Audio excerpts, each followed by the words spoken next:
Welcome to Andy Staples on 3. Happy Valentine's Day. Hopefully, you are not one of those people out there scrambling, going to the grocery store or the gas station to try to figure out what the heck you're going to do for your significant other. Hopefully, you had a plan. Hopefully, you executed that plan this morning. I'm realizing now that as a public service next year, maybe February 13th, we need to have a little tutorial. So we'll mark that down. We'll put it in the calendar. We'll set a reminder. Because I know there's some of you right now that are probably within the sound of my voice that are going, it's what now? It's what day? Yeah, it's Valentine's Day. This is one of the benefits of doing the morning show instead of the evening show, though, because I can tell you this now and you hear it now and you can do something about it. If this was 8 p.m. Eastern time, you'd be effectively screwed. You'd already be in the doghouse. So just remember, basic facts for Valentine's Day. Flowers are incredibly expensive on Valentine's Day because they know you're desperate. Don't do flowers. Do something thoughtful. Nail salon gift cards. And I'm not saying just for the guys to give to the ladies, because I know quite a few. My former podcast partner, Ari Wasserman, big fan of a pedicure. So those are one way to go. You could do, promise a night out on the town. If you got kids, you promise a night off. Works every time. All of these things you can do. All of these things you can do today if you forgot. Just figure it out and get it arranged. And don't go out tonight. Just set up the thing for later. Because if you're going out on Valentine's Day, it is like going out on New Year's Eve. It is purely amateur hour. Don't fall for it. Don't be a sucker. So, now that that's out of the way, we got to talk about what we're doing today. So Fanduel released all these win totals a couple days ago. And it's very interesting because it allows us to take deep dives into each team's schedule to see exactly where these numbers are coming from. And sometimes they look shocking when you initially open that app and you're scrolling through. But then if you think about it and you look into the schedule, you think, okay, that's not so outrageous. There's a couple that do look outrageous, though. There's one specifically. I'll give you a spoiler alert. We haven't talked about it yet on the show. We're probably doing it next week. It's Oklahoma. Look at Oklahoma's. It's 7.5. And my friend Gabe Eichard, former Oklahoma center, texted me and said it actually started out at 6.5 and got bumped up because people hit it like crazy. But it's a 7.5. We'll probably talk to the Sooner Scoop guys about that next week because I think that one's very interesting. I think it's low. I give Oklahoma the benefit of the doubt because basically all the program has ever done is win. So even though they're going into the SEC, I'm not as concerned. But today we're talking about Nebraska and we're talking about Ole Miss. And there's two questions here. Like the Nebraska one, you'd think we'd be having the same conversation we had with Florida. Can they make a bowl game? Because Nebraska hasn't made a bowl game since 2016. But Nebraska's win total is 7.5. And we're going to talk to Sean Callahan from Husker Online about that win total. And I'm telling you, when you look at this schedule, and we'll talk about it more with Sean, this feels pretty doable. And I realize they have not been good. I realize that is saying a lot to say, I think they can win 8 games. But this looks doable, which surprised the hell out of me. Ole Miss is another story. Zach Berry from Ole Miss Spirit will join us later. Ole Miss is obviously coming in with very different expectations for this season. They won 10 in the regular season last year, 11 total. They feel like they're a college football playoff team. They have seriously upgraded the roster, even though they brought back a ton too. So we'll talk to Zach about what their expectations are, but it's basically CFP or bust, and they're a 9.5 win total at Fanduel.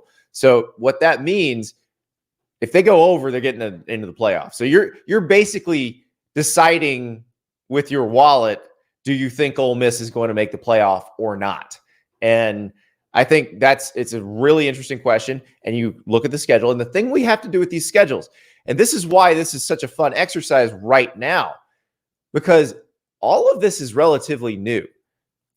We saw it a little bit in the ACC last year with Louisville and the schedule draw that they got in the first year of the divisionless ACC. We're going to see it now with the SEC and the Big Ten. You know, the SEC and the Big Ten were so used to the divisional schedules. There's not much room for change. If you have a really good out-of-conference opponent coming in, or you rotate it into either a really nasty or really easy opponent from the other division, that's not the case anymore. It's all mixed up. It is purely a mixed bag. And in the SEC, we don't know what the schedule is going to look like past this year. I suspect they're just going to flip it for next year, and then they'll try to figure out from 26 on what they're going to do, if they're going to add a 9th conference game, or if they're going to stick at 8 and just and adjust from there. But the Big Ten and the SEC, a lot of it is what you drew this year. Now, we don't know exactly what every team's going to look like, but we can have a pretty basic idea. Do you have a nasty schedule like we saw with Florida the other day? Or do you have something that's a little more manageable? Because it's not just who you get, it's when you get them and in what order. And these things all matter. And we'll talk about that specifically as it relates to Ole Miss, because I do think they went up with a pretty nice draw. So we'll talk to Zach about that later in the show. First, we got to talk about a little news. The college football playoff TV deal looks like it is done. Maybe. They do have to get some housekeeping squared away in terms of format for the college football playoff. The commissioners have to agree on some things. We'll talk about that in a second. But the deal with ESPN essentially extends this thing through the 2031 season. So the last 2 years of this current deal plus another 4 years. And what this will do is makes this an ESPN only event still. It's $1.3 billion a year in rights fees, which sounds like a ton. But when you realize that what the commissioners, when they got together, created the format, what they thought they were going to get, and I don't know if they necessarily thought they would get it just from ESPN. I think maybe they thought it was going to be sold a little more like the NFL playoffs were sold to different networks. But they thought they were going to be able to get near $1.8 billion a year. So they're about $500 million short of where they thought they were going to be. But the market's a little bit softer now. A lot's going on with the other sports, the regional sports networks that televise a lot of the Major League Baseball and NBA games collapsed, softened the market pretty considerably. And the other networks did not jump in. Now, it's not necessarily going to be an all ESPN thing. It will be if ESPN wants it to be.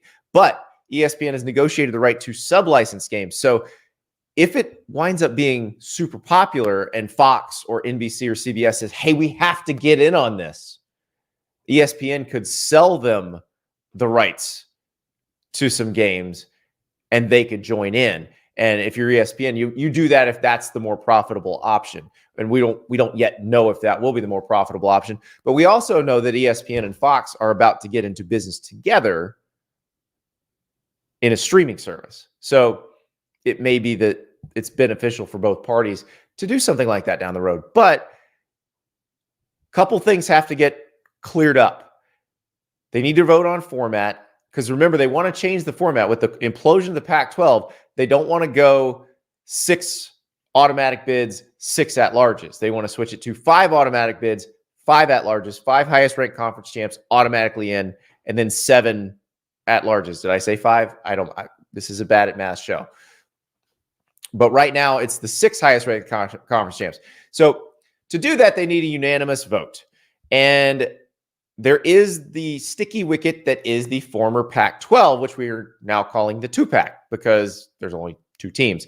Washington State and Oregon State. Kirk Schultz, president of Washington State, going to deliver a proposal, according to Ross Dellinger of Yahoo.com, to his fellow commissioners next week, where he basically says, hey, we would like to be viewed as a power conference and get the revenue distribution that a power conference gets, which is significantly more than what the group of 5 leagues get. They would like to have that past 2026. Needless to say, there is quite a bit of resistance to that. But he's going to try to do that, and he's going to try to use his ability to block this vote as the lever to get what he wants.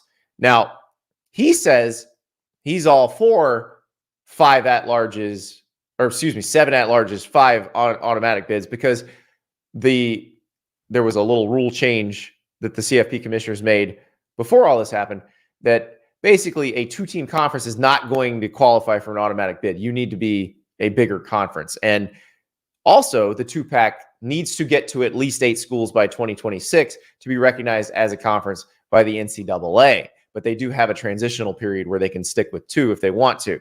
So basically, Kirk Schultz has some ambitions as a writer. He's been through some changes, but he wants the two-pack to get the same amount of money as the other power conferences get. And basically, it would be a per school thing. So if it's 2 schools, that's probably okay. I don't think they're going to care that much. Right now, a power conference school gets about $6 million a year from the college football playoff, and a group of 5 school gets about $1 million a year. So that's what he's saying. It'll obviously be more. So, but he's saying, keep your head up. I will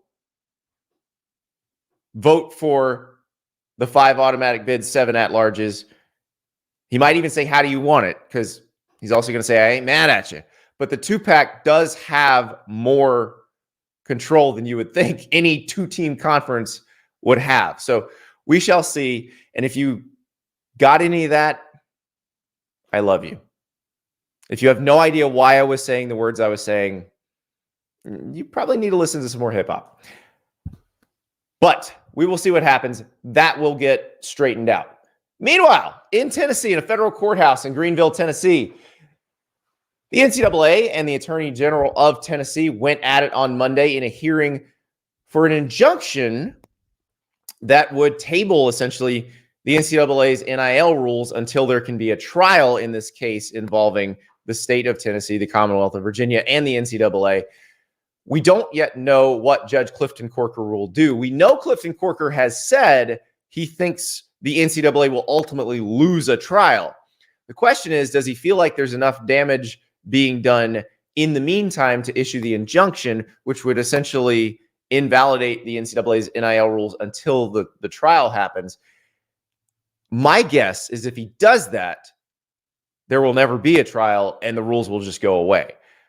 The question is he going to do that? And we don't quite know yet, but we do know there was a moment in the hearing, and basically a lot of the arguments had been done on paper. It was a very short hearing, but a moment in the hearing which did not go well for the NCAA, where Clifton Corker was asking some procedural stuff about the rules, and one of the NCAA attorneys essentially gave the wrong answer, got confused, had to go back and go through and check the rule, and said something was okay when it wasn't. And that was something that Jonathan Skrmetti, the Tennessee AG, seized on, and something that the judge kind of seized on. So here's Jonathan Skrmetti on the courthouse steps. Our friends at VolQuest got us this video. He's been asked about this moment during the hearing where the NCAA attorney kind of flubbed up and said, you can do this. Oh, wait, no, you can't. Oh, wait, can you do this? And that probably was pretty helpful for Tennessee's case. Well, I never want to read too much into any one comment because there are a lot of factors at play. We got a thoughtful judge who's going to look at all the arguments in the record. But I think it's important for the public to understand that these kids are subject to potentially severe penalties for rules that have been changing over the last few years and that still today in a federal courtroom aren't totally clear. And it's not right to subject people to serious punishment when they don't know what rules they're supposed to be following. So I did think that was an important point that came up. Yeah, that's a pretty effective argument. And especially if you're trying to argue that it needs to be tabled now, because there could be people harmed in the meantime before the trial happens. It makes it a pretty easy argument where you say, listen, they have some fairly significant penalties, especially on the player side, if they enforce these rules, but they don't even know what the rules are themselves.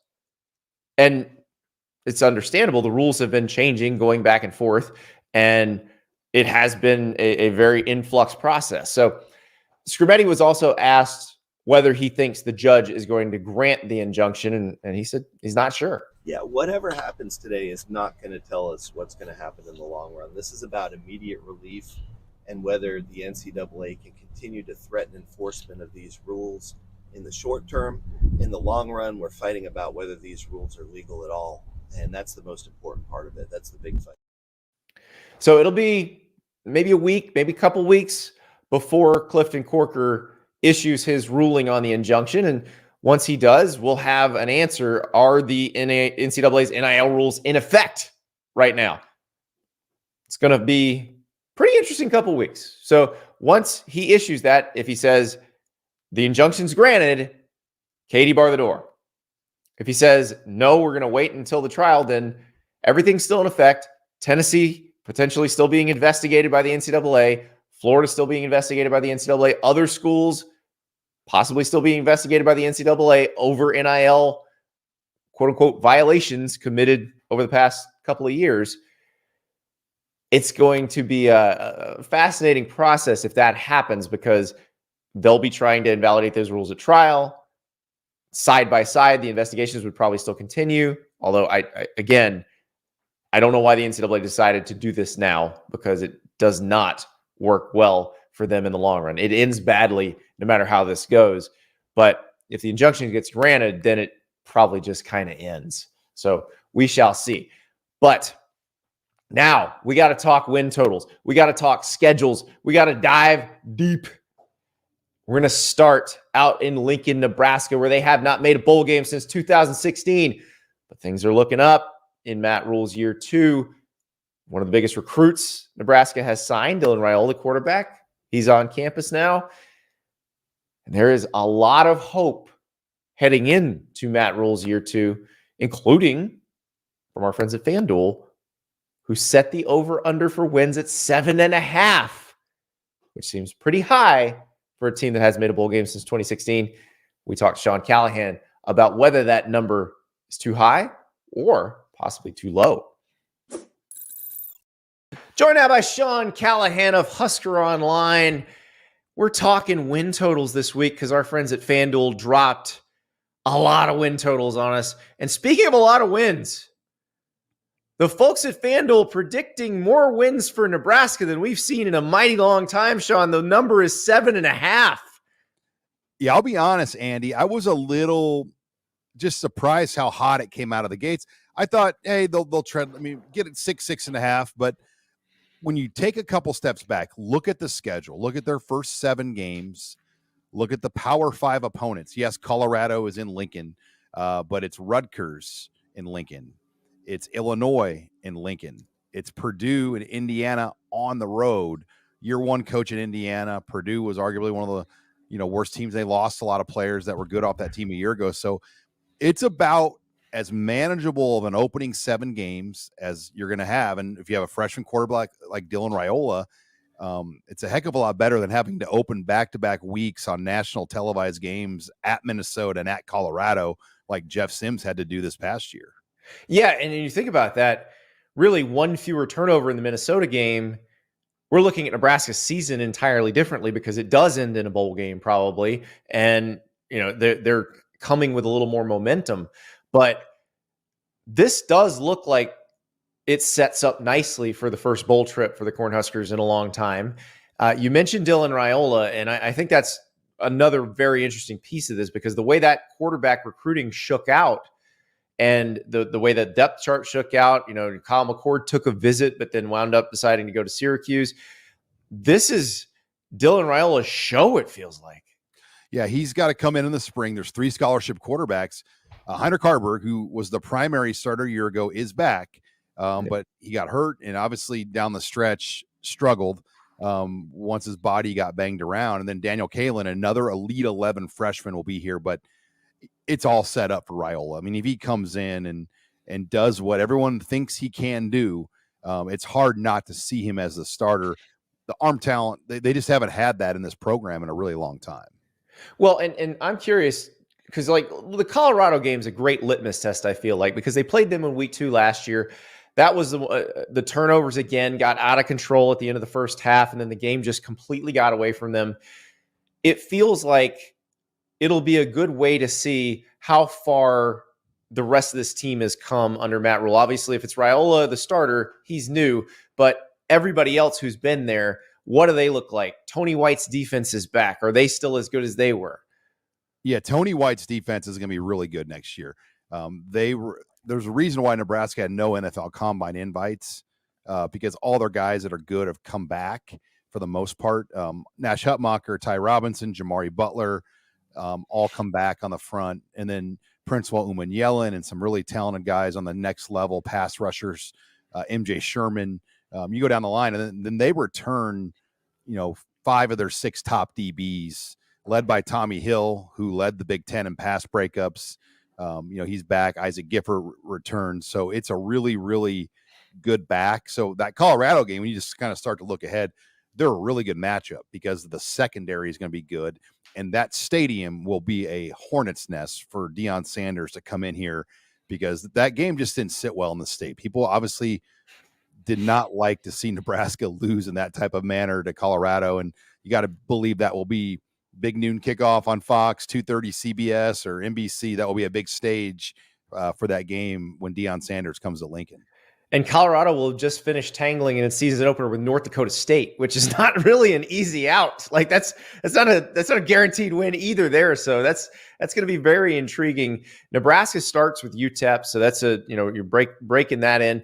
Northern Iowa, Illinois opening Big Ten play September 21st in Lincoln. Like you said, it's not Illinois is not a way to ease in, because Brett Bielema's team will punch you in the mouth. But it's another good kind of test of here's where Nebraska is relative to where it was. Yeah, I think the best way to phrase it is the first 7 games, they will not play a team that recruits higher level players than they do. Like, there is no Ohio State, there is no Michigan or Oregon, USC, where that they have higher ranked recruiting classes than you most years. Nebraska recruits higher ranked classes than all of those first 7 opponents. When you break that down. Now, do they develop and build a program? I mean, that's where Matt Rule has to kind of take that big year 2 step forward that he's been known for. And you mentioned that opener against UTEP, Andy. This is the first time since 2019 that Nebraska will open the season at home. It's the first time since 2019 they'll open the season against a non-Power 5 team. Really? Man, but you're right. They have been on the road, or, like last year was Ireland. Yeah, they went to Ireland to play Northwestern. Last year was a Thursday night. Here's the first Big Ten game of the year situation. Yeah, this is a much more gradual easing into the schedule. Now it closes in a nasty, nasty way with Ohio State, UCLA, at USC, Wisconsin, and at Iowa. But when you kind of break that down, obviously Ohio State's going to be brutal. But they're going to be brutal for everybody. But we don't know what UCLA is going to be. They just hired Deshaun Foster. Actually, question: how worried were folks in Nebraska about Tony White, the defensive coordinator, getting plucked by his alma mater as the head coach? Well, I think people are naturally worried because it is a good fit for Tony White. And obviously, if they came with him with an offer, I think it'd be hard to turn it down. He's from UCLA. He played there. He has been on the radar for jobs. I mean, people believe that he turned down Lincoln Riley to be his D coordinator. He kind of pulled back from the San Diego State job opening when that was there. He was in play for that position. So his name, all the jobs that you would think Tony White might leave Nebraska for, they kind of all open this year: San Diego State, USC, UCLA. But I think Tony knows, he's making $1.6 million.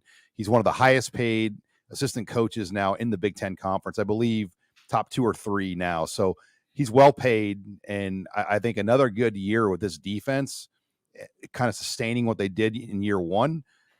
He's going to be up for some more jobs. I mean, he'll be a head coach. It's a matter of just kind of when that process happens.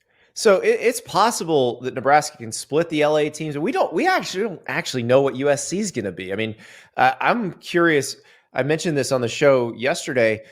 Does Lincoln Riley have the benefit of the doubt anymore? Because we came into last season going, they just got to get the defense a little bit better. They got Caleb Williams back. Now they don't bring Caleb Williams back. It's Miller Moss, or, it might be the transfer from Nevada, but we don't know what that's going to look like. Deanton Lynn, we think, is going to improve their defense, but again, believe it when we see it. Like it other than Ohio State, I don't see a guaranteed loss on this schedule, which is wild considering Nebraska hasn't been to a bowl game since when? 2016. Wow. I mean, I think Iowa, if they were still doing West and East divisions, I think Iowa would be the heavy favorite to win a West division again. I mean, I do think the Hawkeyes return a lot. with McNamara and some of the key guys coming back on their team. So but Nebraska's played them so well lately. That's the thing. I can't automatically plug in Iowa as beating Nebraska. And I love the LA stretch for Nebraska because you get UCLA in Lincoln in deep November. Mm-hmm. So I kind of say that's advantage traditional Big Ten team when you bring a team like that into possibly cold conditions. Then Nebraska goes out to LA for USC, and their offense won't be limited. When you play a November 15th game in the Big Ten, you might have to cut your playbook down to nothing because of the winds and the cold. Well, Nebraska gets to go out to LA, play USC. You get the full version of Dylan Raiola on that game, where we've seen games in late November in this league where you have to really scale down what you do because of the cold and the wind conditions that time of year. Yeah, it is amazing to think about that and how UCLA and USC have to adjust. I don't know that Washington and Oregon have to adjust as much because they get pretty cold there as well. But it's funny because they go to LA and then a week later they're back against Wisconsin in a game that both teams should feel very comfortable in. Right. Yeah. And you never, sometimes it can be 60 degrees that time of year. Other times it can be below 20 with 30-mile-an-hour winds out of the north. And when that's happening in this stadium, it really changes special teams. It changes how you throw the ball down the field and what you do. And you better be able to run the ball and you better be able to stop the run. And I think Nebraska's built to do those things right now. They return a great offensive line group, a very good defensive front, and they're deep at running back. So they are built for those kinds of games. But I love the fact that when they go to USC, Dylan Raiola more than likely will have a nice 70-degree night in LA to play, which doesn't always happen in late November in the Big Ten Conference. It does now, baby. It does now. Well, and like Wisconsin's an interesting one because that's one we don't know what they're going to be. We saw the first taste of the Luke Fickell team last year with that offense that Phil Longo runs. I am of the opinion that if Wisconsin does develop some team speed on the outside, that they're going to be a pretty tough offense to stop. But Nebraska is actually kind of defense that's built to stop an offense like that. Yeah, their defense matched up. I mean, the mobility last year of Wisconsin's quarterback is what hurt them. I mean, they played well enough to win that game in Madison. The way they jumped up with Chuba Purdy's quick start, and it was they had a chance to win it in regulation. They lost it in overtime. So that one, just like the Iowa game. I mean, Nebraska has been right there with Wisconsin. I think if the Badgers make a jump, it's going to be on defense. I mean, look at what they did in the portal. You can argue that they brought in by far the best linebacker group in the portal. With 3 highly rated guys joining that roster. So that's probably been the most impressive thing from afar is watching what they've been able to do in the portal as he's upgraded that roster there in Madison. Well, and I just think this is going to be a fascinating year for all of these former Big Ten West teams because we've talked about it with Wisconsin. Like clearly they are trying to not be a Big Ten West quote unquote team anymore. They want to be able to compete with the Ohio States and the Penn States and the Oregons. Nebraska doesn't seem like that. I mean, Rule's been in the Big 12. He designed a team at Baylor to compete in the Big 12. He designed a team at Temple to compete in the American. He seems to kind of figure out what the lay of the land looks like. But I am fascinated to see what Iowa and Illinois and Minnesota, and I know Nebraska doesn't have Minnesota this year, but what do those teams look like? Because their personality was built for the West, and the West doesn't exist anymore. Yeah, if you don't kind of advance your thinking here, you are going to be trapped in this kind of 6 to 7 win purgatory in the Big Ten, where it's going to be hard to advance out of that level. To get up to that next tier 8, 9, 10 win type program, you're going to have to beat some really good teams. You're going to have to beat teams that recruit at a high level, develop at a high level, have great coaches. And, the Big Ten West kind of allowed you to maybe bump yourself up to a 9-win type season, maybe a 10-win season. Those type of years aren't going to be easy to come by now in this 18-team conference. And we were talking off air, it might be 20 by the summer. You never know if Florida State, North Carolina, and some of these ACC teams join the league down the road. It's going to be hard to get to a 9-win type team in this new conference. Yeah, I mean, you've got to recruit differently. You've got to think differently. And I think that's where Rule coming in when he did probably helps because he had 1 year of the Big Ten West, but not enough to kind of color his judgment about what the program has to look like. He probably came in with the idea of, I got to get it ready for what's coming.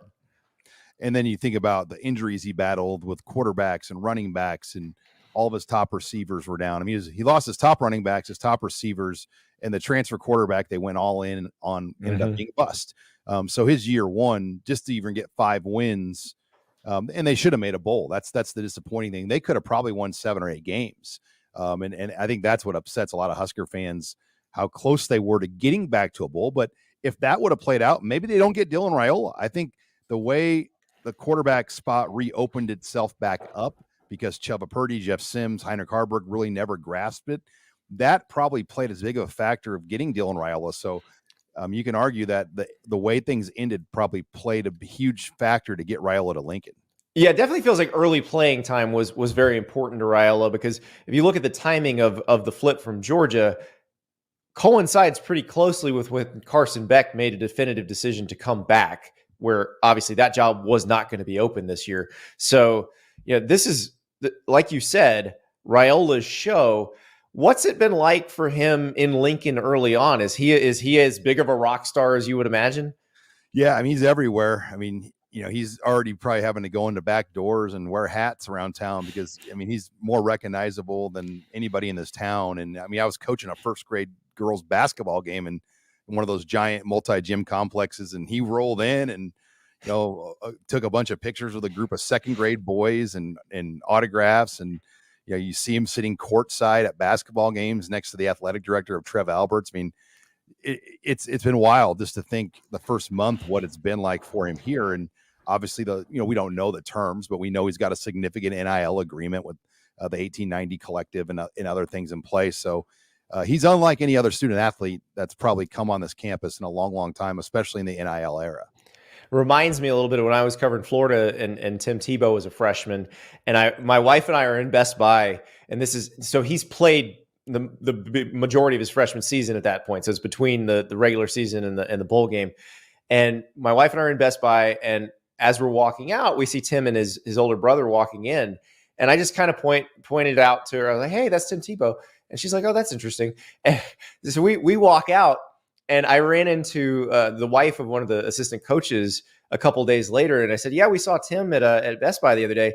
And she goes, "They had to call the cops to get him out of there, right?" I was like, that's what happens in some of these campuses when you have that highly touted kind of savior of the program quarterback. Well, and he was identified as a freshman in high school, and that helps add to the marketing of a guy like Raiola. When fan bases learn your name when they're that young and follow you through, and there's obviously been a lot of drama with how his recruiting process played out. I don't know if there's ever been a more recognizable recruit come to campus in Nebraska in a long, long time.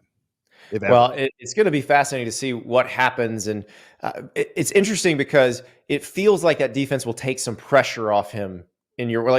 We keep talking about him, but somebody like Nash Hutmacher will be the one who kind of helps him along because he won't have to score as many points.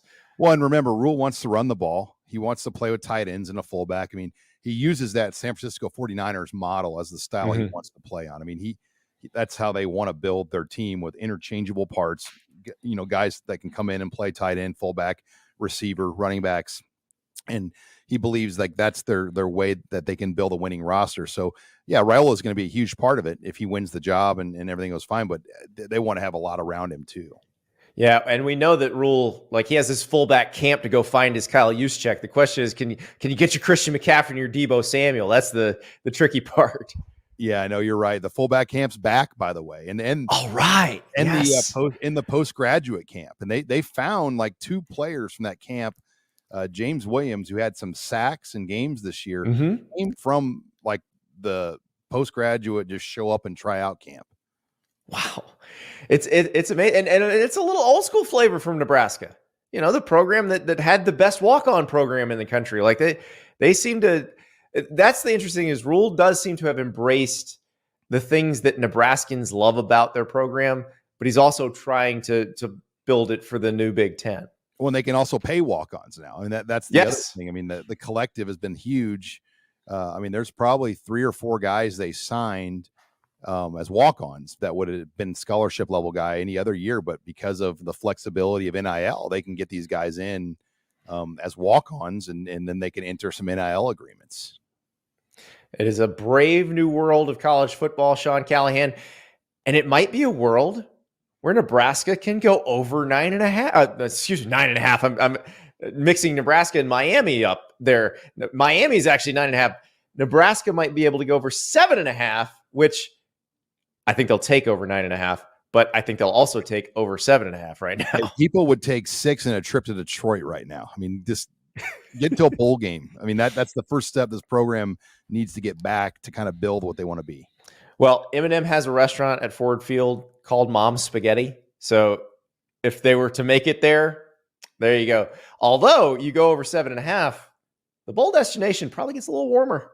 Steve Sipple's in the background. He just got excited about that Detroit report. So that's the way to do it. Like I said, get excited about Detroit. And if you wind up in Tampa, that's just all gravy.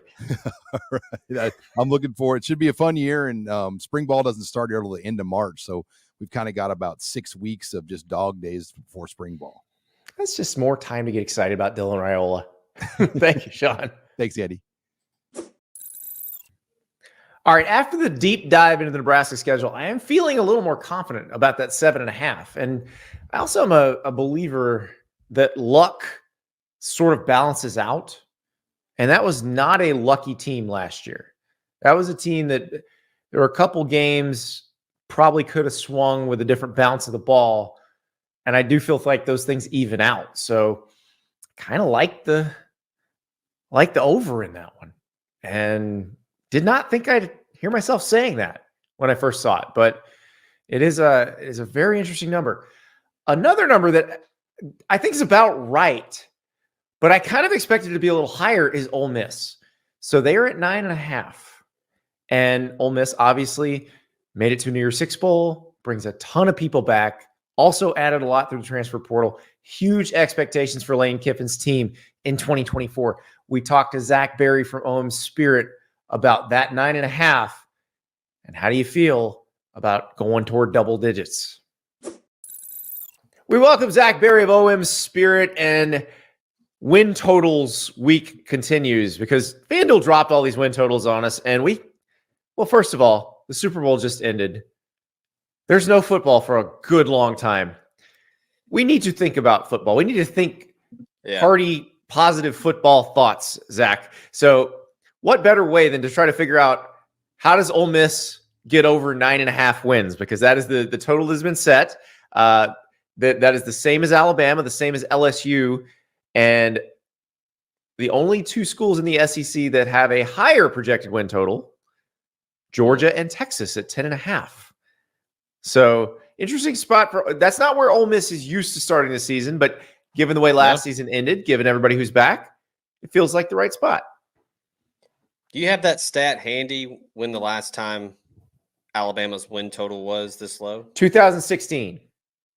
Okay, so it's kind of recent. Okay. Yeah, they were losing Derrick Henry. They were losing a ton on the defense. They were losing Kenyon Drake. You didn't know who the quarterback was going to be because remember Hurts was a freshman, so everybody's thinking it was Blake Barnett or Cooper.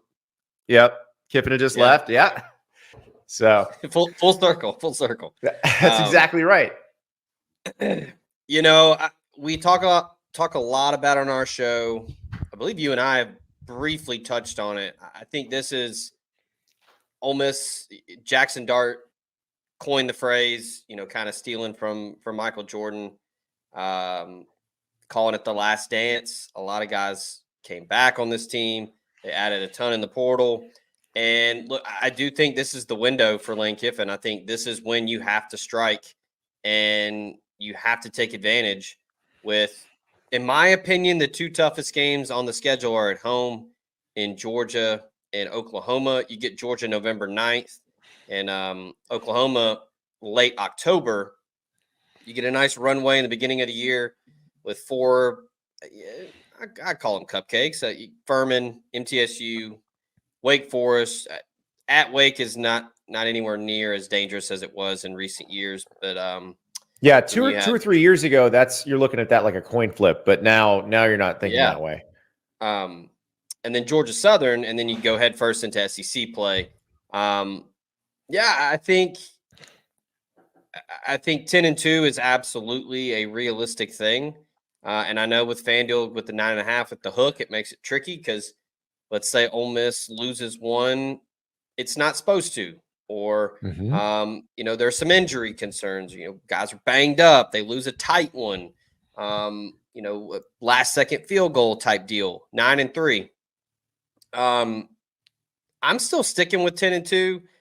I think the amount of talent and experience coming back on offense, and then the added firepower of Juice Wells. The word is still that Logan Diggs is going to be ready by conference play. I don't know if that'll be Kentucky or if it'll be into October. But I know there's been some back and forth on that. How's the knee? Is he going to be ready? I think that's just an added bonus, Andy. I think Ulysses Bentley is more than capable of being a number one guy. And it's not talked about enough, but Ole Miss really likes the true sophomore that'll be behind him, and Kedrick Riscano, 4-star guy from Texas that Ole Miss beat out a ton of really good programs for. He's just chomping at the bit, waiting for his turn. So Diggs would be an excellent addition to that backfield as you get into SEC play. And I also anticipate Ole Miss at least kicking the tires a little bit in the spring period in the portal if there's any guys that get in. So I would go over. I feel pretty confident with the defensive additions and Jackson Dart in the third year. And what makes that so interesting is in the new SEC and the new playoff format, 10-2 in the SEC feels like you're just you're asking, are they going to make the playoff or not? Because if they're 10-2, I would think they're in. I would think so.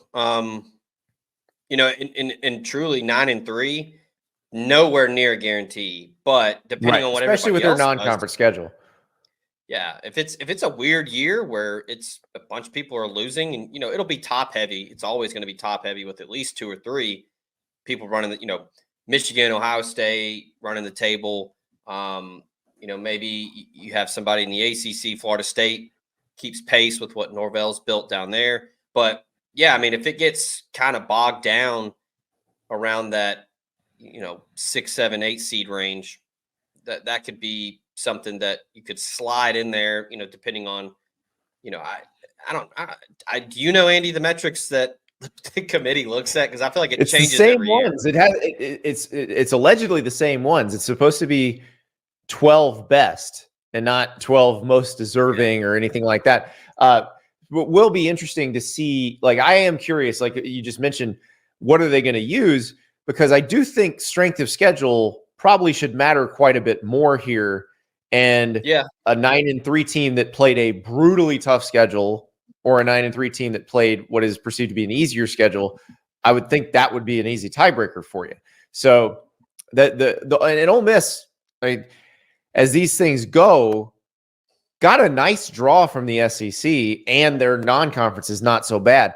Like you think about it, they get Georgia at home, they get Oklahoma at home, Kentucky, South Carolina, not too bad. At Florida, Lord knows what Florida's going to be at that point in the season, because they will be in the teeth of one of the worst stretches of schedule you've ever seen in your life.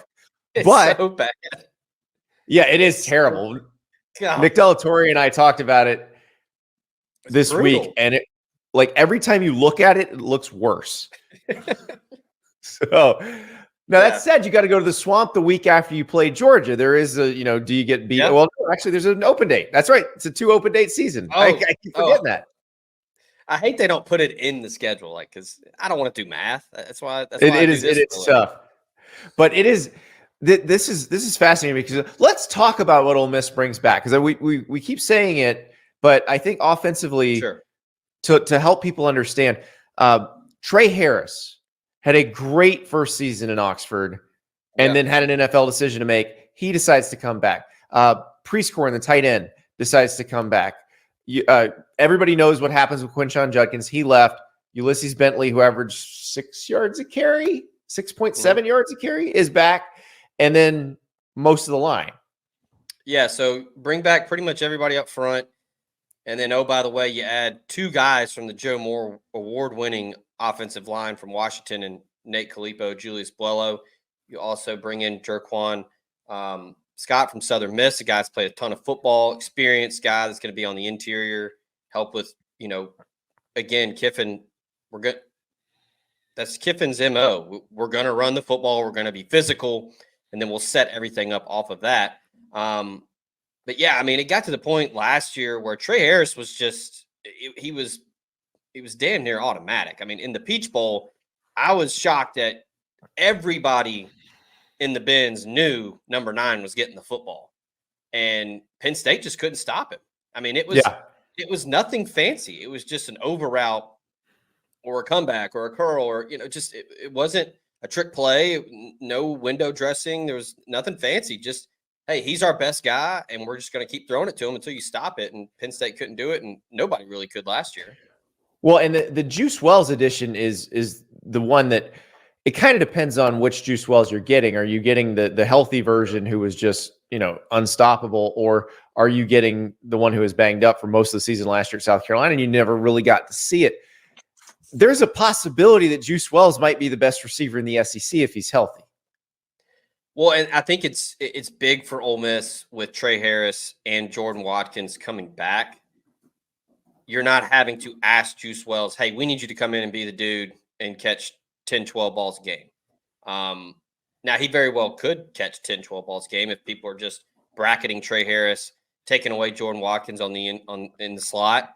But he's not having to be the number 1 dude. There's not a ton of pressure on him to get those touches every single week. But yeah, I think from what I've been told by people up in Columbia and around him, the foot is good. And I think it's also fair to say that Ole Miss probably did their own research and made sure that he was good to go. And that's kind of my thing with Logan Diggs too, is Ole Miss signed him expecting him to contribute. But yeah, and then I don't think Prieskorn gets talked about enough. He was banged up all last season, up and down. He had some off the field stuff with a death in the family that just incredible. Just to play through that and continue to improve. And by the time it got to the Peach Bowl, he was unstoppable. I think his presence in that offense, along with a guy like Daquan Wright from Virginia Tech, who is an athletic freak. Charles Power and Cody Belair loved him out of high school. He was a late bloomer, a really versatile ex-tight end who I think will complement Prieskorn's kind of throwback, almost like a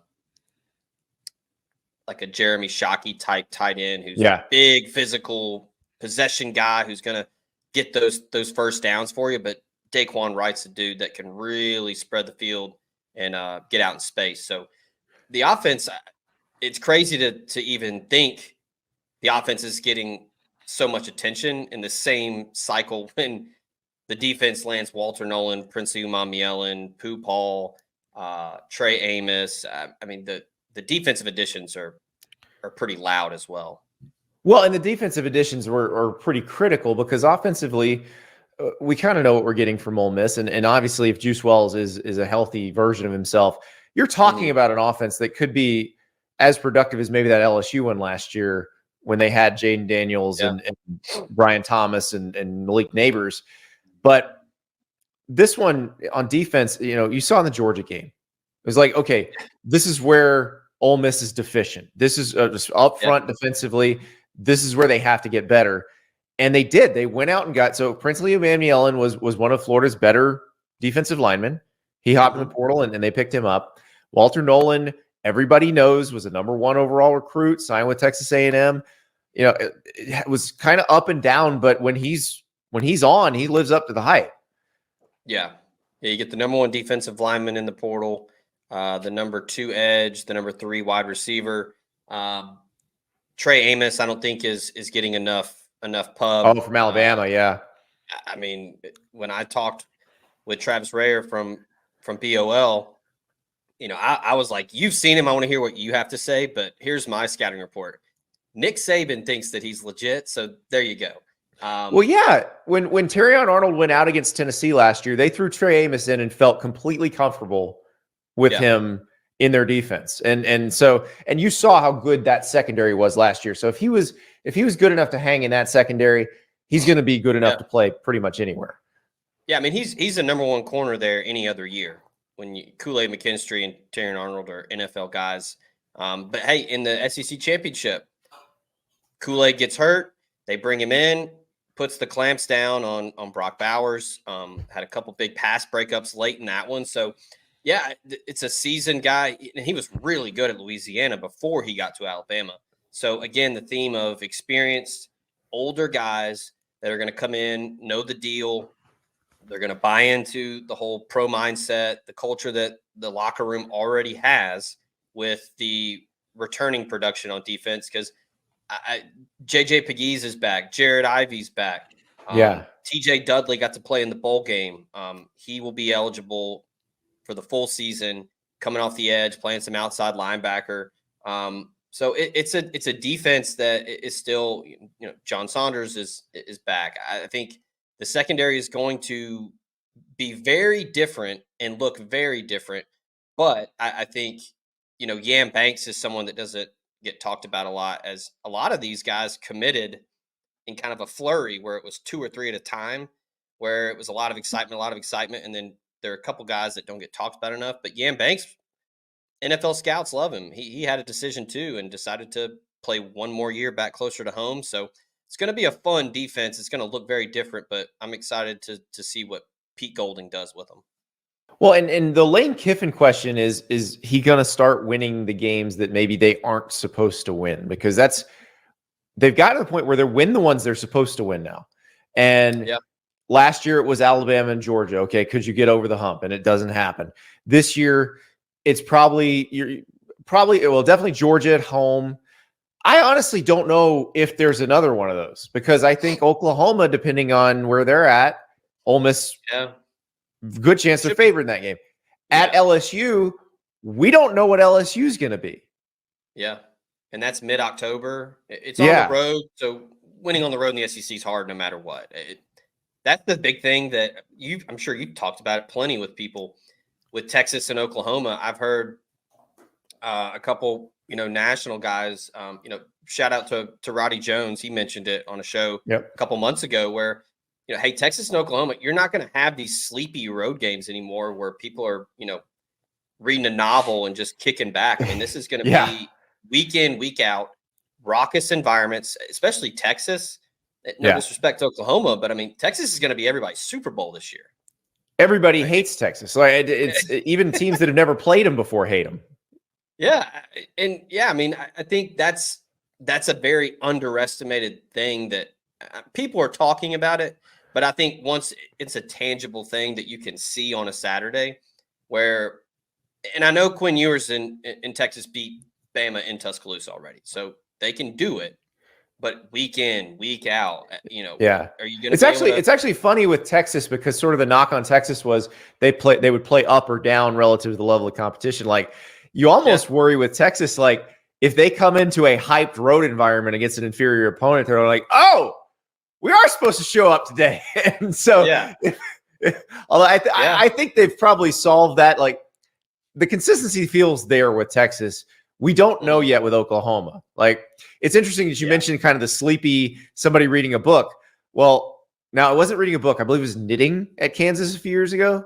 The book reading guy was at Florida State back in the Willie Taggart days. Yeah. But there was a young lady knitting while the Kansas game was going on. That doesn't happen anymore either, as Oklahoma learned the hard way last year. So it's going to be. Wasn't it a couple years ago when Oklahoma or excuse me, Kansas just let people into games for free? Yes. Like they were just. I've been to a game in Kansas when they were terrible, and it is friends and family only. Or back then, like now they love it. Like Lance Leipold's done an incredible job, and they bring people. Yeah. But what Oklahoma and Texas are walking into, like what they will see Texas knows about at Arkansas. They just went there a few years ago. But like when you go to Fayetteville, when you go to Oxford, when you go to Starkville, like it's going to be wild every single time. Yeah. Well, I was talking with some guys last night about Oklahoma's schedule. And it's pretty tough too. Yes. The non-conference is whatever, but hosting Tennessee September 21st at Auburn, then you get a bye, then you get the Red River game against Texas, host South Carolina at Ole Miss, you get a break with Maine at Missouri, then you get an open date, hosting Alabama at LSU to close. Brutal. I mean, even with the Maine and the open date, like it's just we talk about it all the time. And look, I hate to do the like, well, we know about it, we've lived it. Like you're gonna find out, but like that's true. I mean, just it just pounds you just week in, and like it's impossible to get through a year without getting banged up. And that's what it's so important to mention that when talking about these win totals is, Jackson Dart. Dude is tough as hell, but he is yet to go through a season without being banged up. And and you're going to run if you're Ole Miss's quarterback in this offense. Yeah. And look, I don't know if Kiffin's had these conversations with Jackson Dart. I know his dad has joked about it. It's like, man, you got to slide. You got to get down. I mean, he did it in the Georgia game. Andy, Ole Miss is down 30 points, and he tries to run over two Georgia guys. And he did, but he also got hurt. So that linebacker mentality at quarterback gets you into trouble. But is Walker Howard the next guy if that happens? Yeah, I think so. It's interesting with Austin Simmons, the kid from Florida that Ole Miss flipped from Florida that jumped up 2 classes. The staff loves him, raves about him, and talking with him, he doesn't sound like an 18-year-old. He sounds like he's 21 years old, 22, very mature kid. But yeah, Walker Howard would be next man up. And I know that they're excited about him as well, obviously, but, yeah, it's tough. And how's Jackson Arnold going to respond on the road down 10 with 8 minutes to go type thing? Incredibly talented. No doubt about that. Ole Miss fans just had flashbacks to Johnny Manziel, his Heisman year. Golly, Mike Hilton probably still wakes up in a cold sweat all the time trying to tackle that was cold-blooded what he did to Ole Miss that year. It was unbelievable. But this is a different, that's the thing. This feels different for Ole Miss because even in the freeze years when they had a pretty good, pretty talented team, there was still those moments where it's like, oh, they're plucky Ole Miss. They're not supposed to be here. They will walk into this season where they are supposed to be one of the best teams in the country. Yeah. I think that's one of the bigger things about the experience and the older player that Ole Miss has targeted out of the portal. Outside of, I think I went down the line and looked at it. Outside of Amorian Walker, the corner from Michigan, pretty much everybody in this portal class are experienced dudes that have started at least a full year or played multiple years. So yeah, that the expectation of, hey, we're no longer the underdog. We are the hunted now. I think Ole Miss, they were the hunted for most of last year, but you're still the Alabama, the Georgia. No one expects you to get it done. You're not expected to win this game. It's just, hey, free shot. That was the term that was used all the time with Ole Miss when they were, the spunky underdog. Now, you're getting some early preseason odds to win it all. So how do they manage those expectations in the locker room and, staying up every week, with some of those SEC games that, hey, you might be a 9.5, 10-point favorite. Yep. Now better get used to it. Cause I think Lane's kind of figured out this system. How now maybe the system changes as we're recording this. They just had a hearing in Tennessee that potentially could change the NIL rules, but it feels like Ole Miss is one of the best at dealing with this new system and navigating it. So, I mean, until something materially changes, they're probably going to be able to put together some pretty good rosters. And you said, the get old stale mentality, it's like basketball. It's that's what the basketball coaches always want because they feel like that team's going to be tougher in March. And Ole Miss has more depth than we've seen in a long time. For sure. Yeah, for sure. Especially on both sides now with the offensive linemen that were picked up in the portal. Because Ole Miss has some dudes on the offensive line already that have played a ton of football, played a lot last year. Now you bring in 2 guys from Washington, played a lot of football, going to compete. That's been Kiffin's whole mantra since he got to Ole Miss. We saw it last year. They get Spencer Sanders, they get Walker Howard, they get Austin Simmons. Why do you have so many quarterbacks? Kiffin's, I'm just going to find who the best guy is. Yeah, because they're going to transfer anyway if it doesn't work out. Like, you don't need to be sentimental about it. It's fine. Like it's the lottery ticket mentality, like in baseball recruiting. Yeah, sure. You sign all these guys for your baseball class. Okay, maybe the top 4 or 5 are probably going to go pro, but what if they don't? Then you get them. Right. So, what if two pitchers decide to come play for you? Now you got them for 3 years. Yeah, I think you're right. It's amazing how different coaches have approached all of this differently. But Lane Kiffin, Mike Norvell, those guys seem to have figured out this is how it works best. It's a good look. Nobody's better at segues than you, Andy. I wrote a piece the other day drawing some parallels with the Florida State team this past year with Ole Miss, with some guys at crucial spots, and how basically Norvell and the Noles built to last year, and we all know what happened, but the Jared Verse coming back, getting Braden Fisk, getting Keon Coleman, that they had all of these high caliber instant impact transfers that just knock it out of the park, played lights out. They run the tape. Right. Braden Fisk and Keon Coleman are top 100 NFL draft picks. Like, they are very good play, and maybe top 50.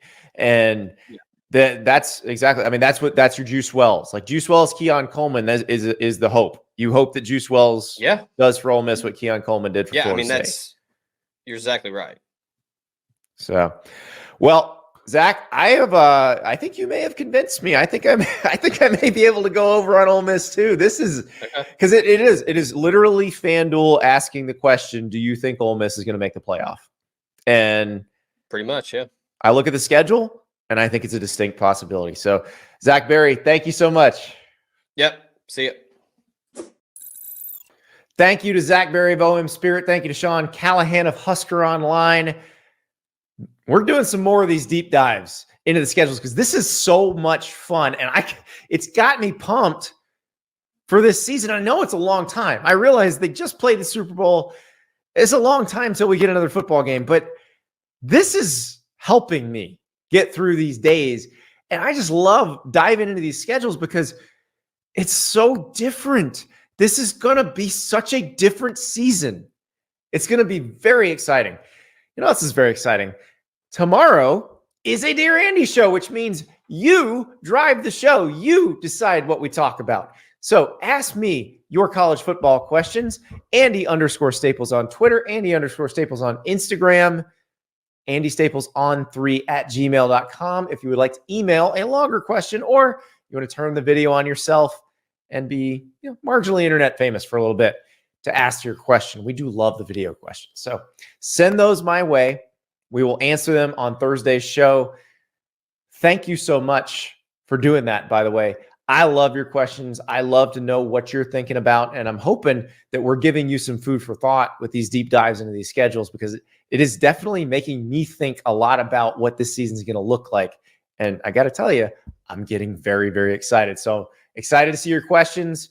Hit me up, Andy_Staples on social media. Andy Staples on 3. Is that right? Andy Staples on 3 at gmail.com. That's right. We will talk to you tomorrow.